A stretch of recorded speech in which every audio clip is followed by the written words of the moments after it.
기조적으로 외국인들이 사고 있나? 그거는 개별 종목도 똑같습니다. 반등 기조는 잡았는데 추가적 상승에는 의문점이 있어요. 이슈 때문에 순환하는 주식들의 매매 패턴을 보면 외국인들은 잘 안 사요. 지금은 전체적으로 조심스럽게 투자해야 되는 시기가 맞습니다.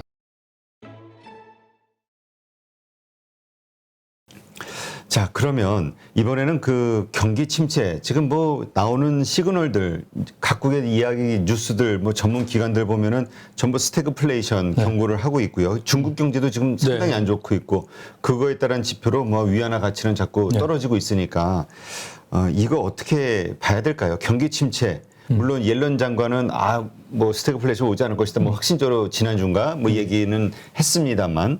그러니까 이렇게 생각하시면 돼요. 지금 이제 세계 경제가 수술대에 들어갔어요. 근데 이제 옐런 장관은 아니야. 이거 피 별로 안 흘리고 별로 안 아파. 조금만 지나면 괜찮을 거야. 근데 이제 우리가 그럴 때 뭘 느끼냐면 얼마 전에 인플레이션 이거 일시적인 거야. 그랬잖아요. 그렇죠. 지금 그렇게 얘기하는 사람이 그때 똑같이 얘기했어요.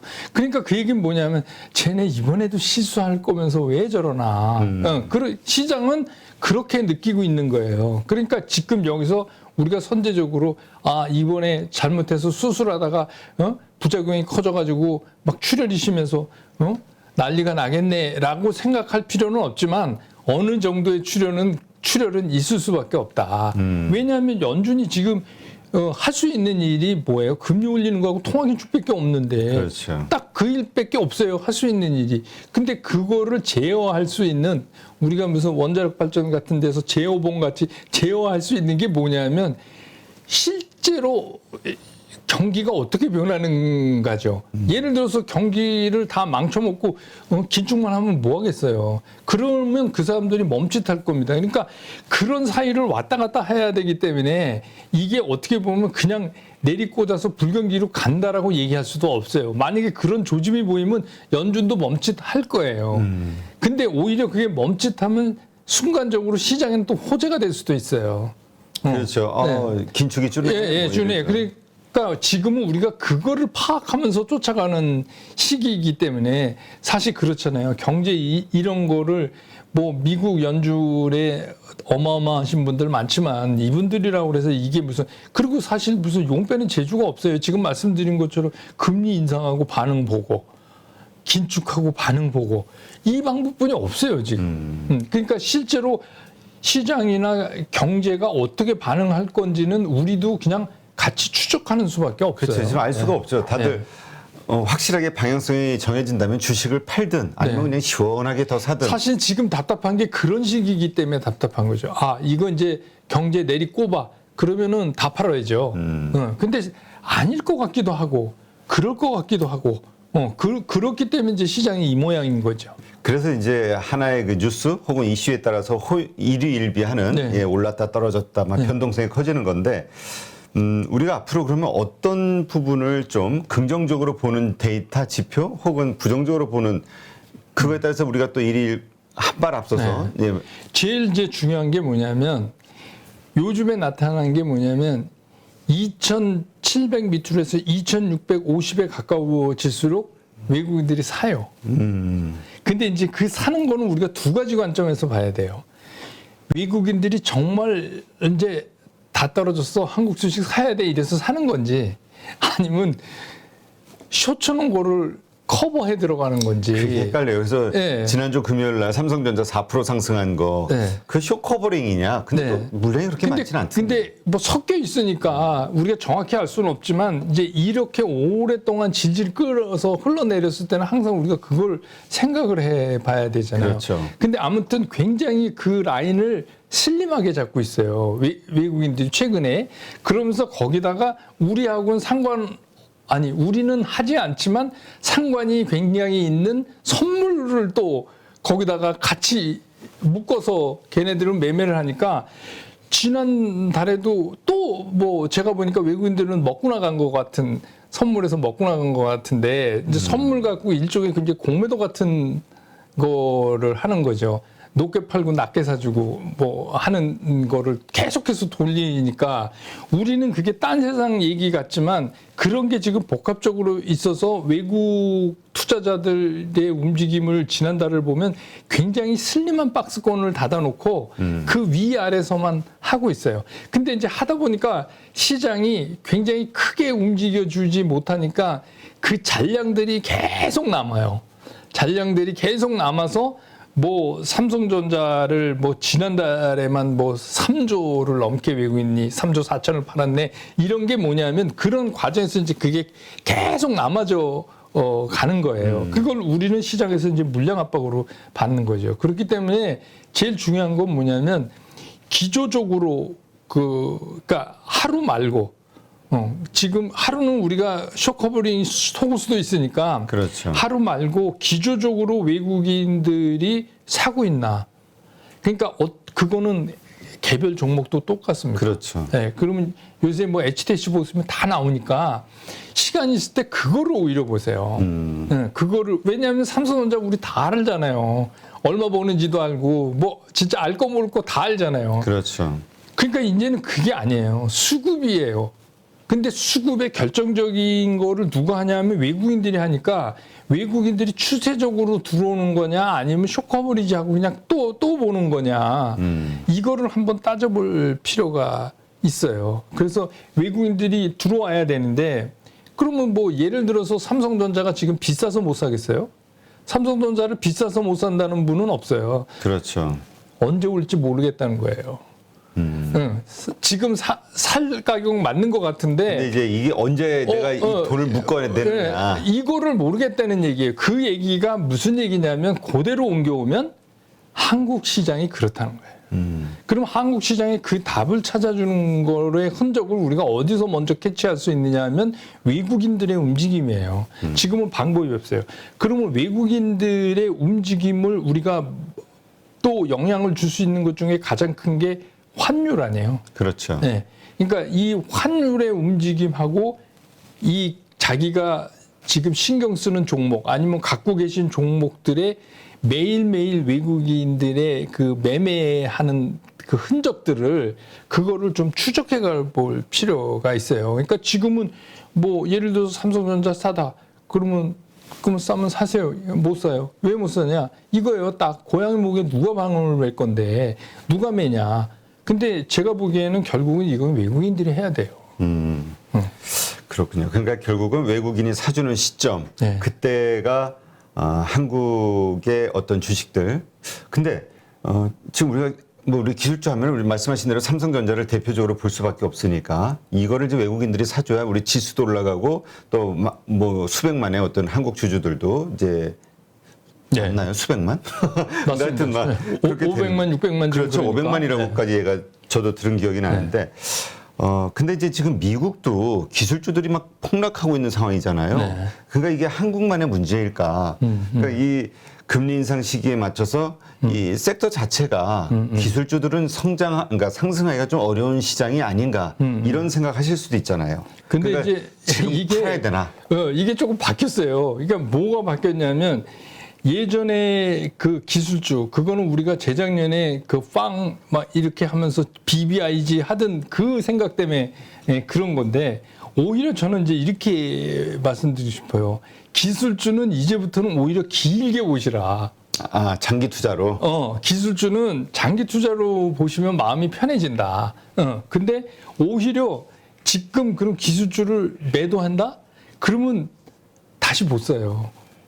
그게 왜 그러냐면 지금 뭐 예를 들어서 삼성전자를 지금 난 이제 더 이상 못 기다리겠다 해서 팔았다. 그럼 삼성전자가 여기서 밀려야 얼마나 더 밀리겠어요. 근데 그 밀렸을 때 정작 살 수가 없어요. 파신 분은. 그렇죠. 네, 그 멘탈상 그럴 수밖에 내가 없어요. 위에서 예를 들어서 6만 5천 원에 팔았는데 그 저 7만 원에 못 사죠. 아니 그리고 항상 그 다음에 다시 살 때는 판 가격보다 높게 사요. 그게 이제 일반적이란 말이에요. 제가 몇십 년 동안 보아온 거예요. 그러니까 뭐 사람의 심리가 그러니까 오히려 기술주는 좀 긴 호흡으로 보시고 오히려 요새 이제 뭐 경기 민감주 내지는 그 원자재가 폭등하면서 그게 제품의 가격을 전가시킬 수 있다는 이슈로 막 돌잖아요, 지금. 네, 그렇죠. 오히려 이거를 짧은 매매를 하셔야 되는 거예요. 소위 테마주. 네, 그러니까 얘네들도 보면 뭐 언제까지 갈지는 모르지만 근데 사실 이런 테마주를 뭐 포트폴리오에 엄청나게 많이 갖고 계신 분들 별로 흔하지 않아요. 원래 이런 거는 이 테마주만 하는 분들이 하니까 그러면 그런 것들은 한 2, 3일 하다가 또 쉬었다가 또 2, 3일 하다 그러잖아요. 그 패턴을 좀 보셔갖고 그렇게 하는 거. 그러니까 오늘도 그거의 시장이 연속이에요. 그거의 시장이 연속이라는 얘기는 무슨 얘기냐면 개인이 산다는 거예요. 그렇죠. 개인이 지금도 개인이 사고 있다는 거예요.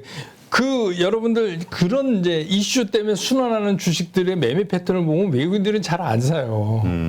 외국인들은 잘 안 산다고요. 그런데 생각을 이번에 아까워 저거를 놓쳤어 이래가지고 거기에 많이 실어서 허겁허겁 들어가는 거는 오히려 위험이 증가되는 거다. 그러니까 제가 늘 말씀드리는 것처럼 예를 들어서 일정 부분 내가 가지고 있는 포트폴리오 중에 일정 부분 나 이거는 깨먹어도 좋으니까 한번 이런 주식 해볼래 하는 거는 지금 상황이 이러니까 그거는 말릴 수 없지만 이거를 메인으로 두고 가는 거는 그래서 오히려 메인은 그런 기술주를 오히려 긴 호흡으로 보시는 게 낫다.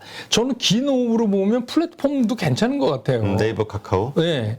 이게 지금 당장 뭔가 팍 이렇게 가지 않아서 그렇지 긴 호흡으로 보면 요 상황만 이제 그 원자재 폭등이나 에너지 폭등 곡물은 조금 오래 가겠네요. 그 기간이 있으니까. 네. 그것만 지나가면 오히려 이런 애들도 괜찮을 것 같다. 네, 그러니까 지금 예를 들어서 지금 막 그렇다고 해서 오늘 당장 이걸 들어가서 확 산다 이런 얘기가 아니라 이거를 좀 이 기술적 분들 좀 따라가면서 이렇게 좀 보셔갖고 그 분할해서 이렇게 하면 저는 그것도 괜찮다. 그리고 우리가 이제 그 흔히 아는 이제 메타버스나 NFT 이런 것도 실제로 탑재될 수 있어서 효과를 발휘하는 거에서는 가공할 만한 힘은 플랫폼에 있어요. 그거는 그렇죠. 부인할 수가 없거든요. 그러니까 뭐라 그럴까요? 앞으로 우리가 기술주 이것을 이제 예전에는 이제 좀 빠르게 상승할 수 있는 이유로 샀다고 하면 선도주였으니까 주도주로서. 근데 이제 지금은 오히려 좀 천천히 천천히 장기 투자로 오히려 여유 있게 가치 투자하듯이 우리 이렇게 좀 봐야 된다. 그래서 제가 그거 말씀드렸어요. 삼성전자는 아주 좋은 채권이다. 그런 느낌으로 이거를 다가가시면 굉장히 편하게 하실 수 있다. 그러니까 1,000원, 2,000원에 막 좋았다 나빴다 안 하실 수 있다는 거죠. 알겠습니다. 자, 지금 그래서 삼성전자 같은 경우 들고 있으신 분들은 조금 더 인내가 필요한 것 같고요. 근데 요즘 그 자동차주들이 좀 괜찮은 모습을 보이고 있잖아요. 그 저점을 확인하고 이제 상승하면서 이 어려운 장에서도 계속 잘 버텨주고 있는데 이제 본격적인 반등의 시작이 됐다. 이렇게 봐야 될까요? 저는 이제 반등 기조는 잡았는데 추가적 상승에는 의문점이 있어요. 왜 그러냐면 아시지만 이제 그 현대차도 삼성전자 못지않게 국민주거든요. 그렇죠. 그래서 언젠가 제가 한번 8.15에 나와서 그 말씀 드렸던 적이 있어요. 자동차는 실제로 전기차가 많이 팔려야 현대는 그때 움직일 겁니다. 근데 요새 이제 계속 그 얘기 나오잖아요. 실제로 많이 팔았다. 테슬라를 제끼고 이런 얘기 자꾸 나오잖아요. 그러니까 결국은 그것 때문에 지금까지 단기간에 끌고 올라왔는데 이것 어떻게 보면 현대차가 대표적인 제한적 상승 종목일지도 모르겠다는 생각이 드는 거예요. 위에 이제 켜컵이 있는 매물대를 어떻게 벗길 거냐. 왜냐하면 추가적 모멘텀이 뭐예요? 갑자기 지금 UAM이 날아다닐 수는 없어요. 그렇죠. 그러니까 추가적 모멘텀이 이 끌고 온 모멘텀이 생각보다 잘 팔았다. 전기차. 인기 괜찮다. 기아차도. 유럽에서도 괜찮다. 이런 거잖아요. 그 전에 테슬라처럼 이렇게 이미지로 전기차 이러면 테슬라 그런 거는 아니었어요. 현대차가 그걸 놓쳤었기 때문에. 근데 이제 후행적으로 실적이 뒷받침되면서 여기까지 끌고 올라온 거다라고 보셔야죠. 그러면은 조금 예를 들어서 그 뭐 구체적으로 좀 하면 기준을 18만 원대 잡는다든지 그래가지고 그게 떨어지면 이제 왜냐하면 상승을 향한 기본적인 그 다져놓을 기술적 그 분석에서 보는 파운데이션을 마련을 한 거니까. 그렇죠. 예전하고 완전히 달라졌어요. 보시면 알지만 그래프가 달라졌단 말이에요. 그러니까 그렇지만 문제는 여기서 계속 지속적으로 튀어나가는데 문제가 있으니 그러면 오히려 이게 어떤 선을 기준으로 잡고 그 선을 떨어지면 분할해서 매수하는 방법. 그거는 이제 두 가지 논점에서 봐야 돼요. 현대차 같은 경우는 굉장히 크게 물리신 분들이 많을 거예요. 그렇죠. 또 대형주고 우량주다 보니까 금액 그래서 자체들도 클 거예요. 이거를 일종의 단가 낮추기 우리 물타기라고 얘기하는 그런 개념 플러스 그런 개념으로 접근하셔야지. 야 이제 다 제대로 못 가는데 현대차만 날아간다. 그래가지고 과거 한 10년 전에 기아차 엄청나게 오르던 추억을 갑자기 끌어낸다거나 이럴 때는 아닌 것 같다. 그런 생각이에요. 그렇다면 지금 이런 요즘 저희 지난번에 이제 그런 방송도 한번 해봤는데 삼성전자 반도체주를 팔아서 지금 왜냐면 반도체주는 이게 정치가 돼 있지만 자동차주는 좀 움직이고 있으니까 이쪽으로 갈아타야 되지 않냐라고 생각하는 분들도 좀 있단 말이에요. 아직 시세가 크게 나오지 그렇죠. 않았으니. 충분히 그렇게 생각하실 거예요. 근데 저는 예를 들어서 삼성전자나 현대차를 놓고 두 사이에서 삼성전자를 팔아서 현대차로 이사 가는 거는 별로 좋은 수가 아닌 것 같은데요. 왜 그러냐면 오히려 갑자기 튀어나갈 확률은 삼성전자가 더 많아요. 그리고 삼성전자는 거의 지금 바닥권에 그렇죠. 싸다는 것 자체가.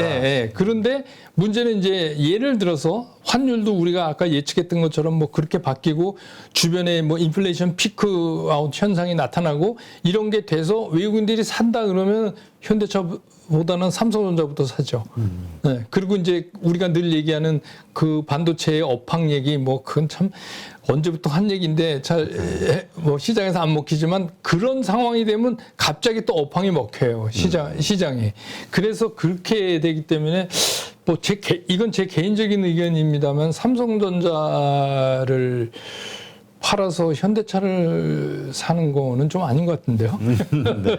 하여튼 그런 생각을 예전에 그런 거 있었죠. 왜냐면 삼성전자 팔아서 카카오 막 올라가는 거 샀다가 그 고점에서 또 물리신 분들 꽤 되잖아요.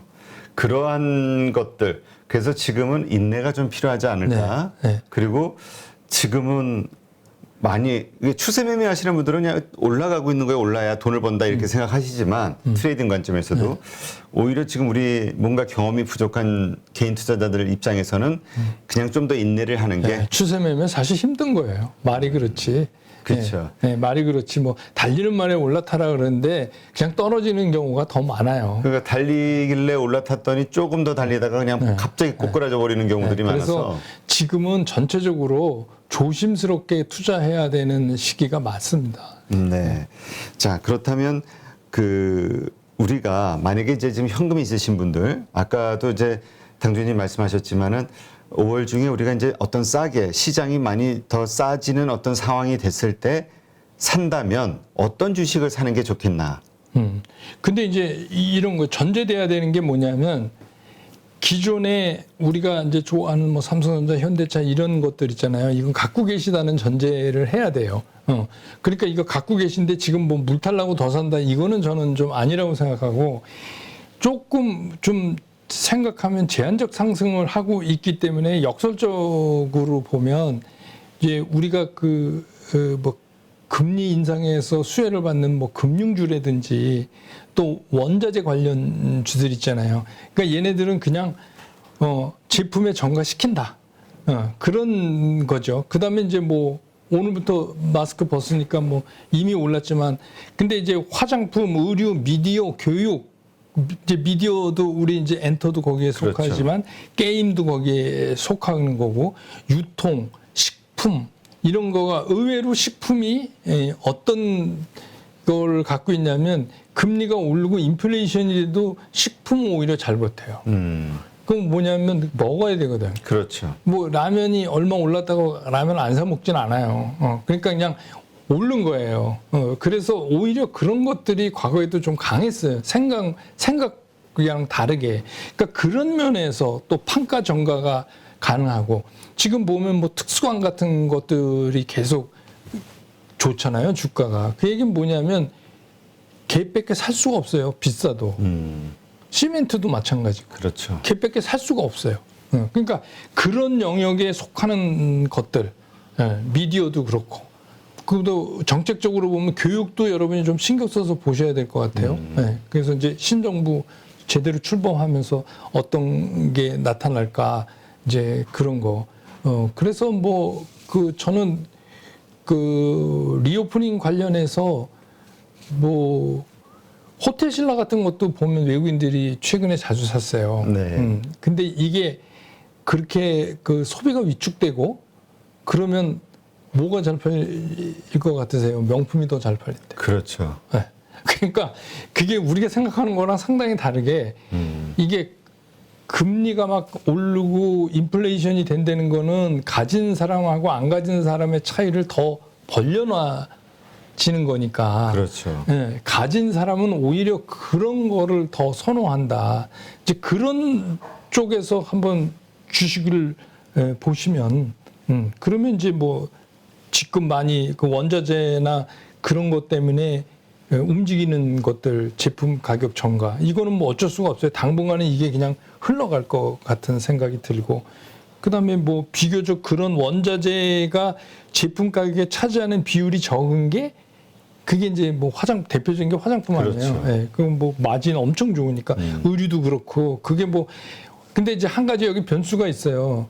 플랫폼 기업 같은 것도 그런 거에 속해요, 사실은. 그렇죠. 근데 이제 플랫폼은 우리나라 뭐 네이버도 카카오도 중요한 게 뭐냐면 인건비가 쫓아 올라가요. 그러니까 이제 거기에 차지하는 인건비가 굉장히 크기 때문에 그건 한번 다른 사이즈에 대해서 한번 체크해 보셔야 된다. 그래서 여러분들이 이제 뭐 최근에 그 증권에서 직원들 들고 이런 얘기 많이 들으실 거예요. 그러니까 보유 종목 관리에 집중하시고, 아니, 이게 무슨 소린가. 보유 종목 관리에 집중하라는 얘기는 무슨 얘기냐면 더 사지 말라는 얘기를 그렇게 하는 거예요. 네. 그러니까 있는 거로 충분하니 더 물리지 말고 있는 거 잘 관리하세요. 이 얘기를 뭐 그렇게 얘기할 수밖에 없잖아요. 그래서 그렇죠. 그런 것도 좀 자주 접하면 아, 저게 어떤 얘기구나 하는 거를 좀 알아들으실 수가 있어야 되잖아요. 근데 이제 저는 뭐 현직도 아니고 그러니까 그냥 말씀드리지만 물린 거로 충분하니 현금이 30이 안 되시는 분은 물린 거로 충분하니 더 사시는 거는 좀 여러 번 생각하셔야 된다 이렇게 말씀드리는 이유죠. 네, 알겠습니다. 하여튼 잃지 않는 게 사실은 버는 것이다. 뭐 이런 이야기도 있고요. 그리고 개인 투자자들 경험이 부족한 그런 분들 그다음에 정말 그 안전한 투자를 원하시는 분들은 시장 상황에 맞춰서 잘 그 진입 시점을 골라야 된다 이런 얘기 많이 하는데 그런 차원에서는 지금 좀 더 우리가 조심스럽게 보자. 네. 그리고 뭐 매매를 매일 해야 되는 거 아니잖아요. 그렇죠. 네. 알겠습니다. 하여튼 시장 우리 그 한세구 당주님은 어쨌건 지키는 투자. 네. 저는 그게 그 제일 중요한 것 같아요. 그래서 뭐 난 이렇게 해서 돈을 많이 벌었다 하는 분들도 따지고 보면 참 잘 지켜요. 자기가 정한 자기 그 매매 방법의 룰을 상황이 어떤 상황이 와도 지키거든요. 사실은 그게 굉장히 중요한 거죠. 근데 뭐 어제 생각하고 오늘 생각이 달라져 갖고 장만 빨개지면 갑자기 흥분하고 이러면은 이제 그 위험해지는 거죠. 그래서 저는 항상 말씀드리는 게 뭐 갑자기 대박 나서 남들보다 많이 벌라고 하지 마시고 남들만큼만 버시면 된다. 그러면 지금은 뭐냐면 남들도 물려 있기 때문에 나도 물려 있는 거예요. 근데 문제는 뭐냐면 물려 있을 때는 동지 같지만 이게 장이 이제 다시 살아나기 시작해서 달리기 시작했을 때 차이가 엄청나게 난다는 거죠. 그러니까 항상 그거를 저는 이제 말씀을 드리는 거예요. 너무 많이 욕심보다는 좀 합리적 선택을, 그러니까 내가 이 기대 수익을 얼마큼 잡는 게 합리적이냐를 생각해 보실 필요가 있어요. 네. 그래서 뭐 갑자기 모든 사람이 슈퍼개미가 되고 그러면 얼마나 좋겠어요. 맞습니다. 하여튼 그 내가 슈퍼게임은 아니잖아요. 그러니까 내 자신의 능력과 환경에 맞춰서 그 합리적인 그 어떤 목표를 설정해야 되지 않을까. 하여튼 그 지금 그래서 저희 그 8.15 캠퍼스에서도 그 은퇴 자금, 네, 네. 예, 은퇴하시는 분들과 관련해서 노후 준비를 하시는 분들의 그 투자법은 좀 달라야 된다. 네. 예, 그러한 것으로 지금 교육 프로그램을 같이 좀 하시고 아니 그래서 있으시죠. 그것도 저도 이제 뭐 많이 망설였죠. 그러다가 제가 이게 보니까 사실 갑자기 무슨 주식 투자 늙음하게 한다고 해서 뭐 경제학과 나올 수도 없잖아요. 그러니까 너무 어려운 거보다 꼭 아셔야 되는 거, 쉽게 좀 이 상황을 이해하실 수 있게 좀 도와드리고, 그리고 지금 말씀하시는 것처럼 우선은 좀 시니어분들은 안 깨져야 된다.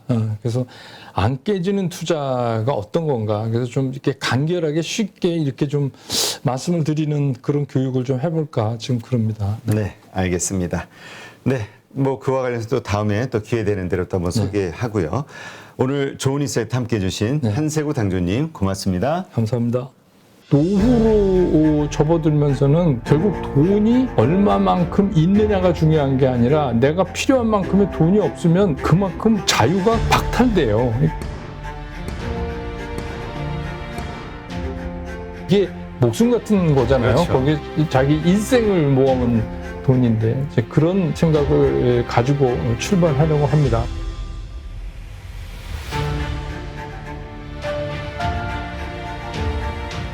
요즘 시장 왜 오르는지 왜 빠지는지 이유를 알 수 없는, 외국인들이 왜 파는지 왜 갑자기 또 사기 시작하는지 전혀 오리무중 알 수 없는 나날들이 연속되고 있고요. 이로 인해서 적극적으로 투자하시는 분들이 상당히 큰 손해를 입는 경우들이 자주 발생하고 있습니다. 그래서 이제 사물놀이 장세라고도 이야기하죠. 사면 물리는 장세. 이러한 때 시장을 보다 정확하게 읽을 수 있다면 얼마나 좋을까요? 젊은 분들이야 이런 경험을 통해서 실력이 커져갈 수 있지만 나이 드신 분들, 그러니까 은퇴하신 분들 혹은 은퇴를 준비하는 분들, 노후 준비 자금을 투자하고 있는 분들 입장에서는 피 같은 돈을 손실을 입고 있기 때문에 많은 고민들을 하고 있습니다. 그래서 이러한 분들을 위해서 저희가 증권가에서 정말 40년간 큰 획을 그으신, 그리고 또 CNBC의 앵커로서 또 정말 많은 전문가들과 토론을 하면서 시장의 상당한 분석을 해오셨던 같은 은퇴자로서 은퇴하신 분들의 마음을 가장 절실하게 이해할 수 있고